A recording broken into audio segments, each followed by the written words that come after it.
ब्रह्ममुरारिसुरार्चितलिङ्गं निर्मलभासितशोभितलिङ्गं जन्मजदुःखविनाशकलिङ्गं तत्प्रणमामि सदा शिवलिङ्गम्।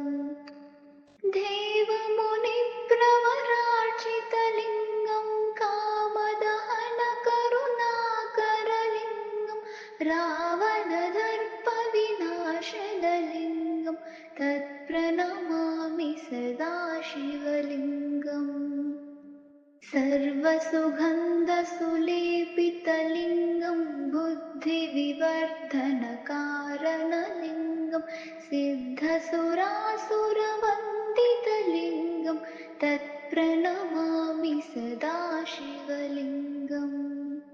कनकमहामणिभूषितलिङ्गं फणिपतिवेष्टितशोभितलिङ्गं दक्षसुयज्ञविनाशनलिङ्गं तत्प्रणमामि सदा शिवलिङ्गम्।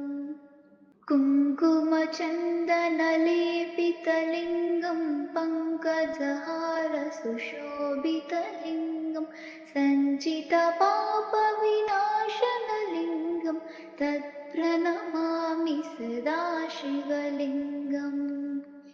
देवगणार्चितसेवितलिङ्गं भावैर्भक्तिभिरेव च लिङ्गं दिनकरकोटिप्रभाकरलिङ्गं तत्प्रणमामि सदा शिवलिङ्गम्। अष्टदलोपरिवेष्टितलिङ्गं सर्वसमुद्भवकारणलिङ्गम् अष्टधरिद्रविनाशनलिङ्गं तत्प्रणमामि सदा शिवलिङ्गम्।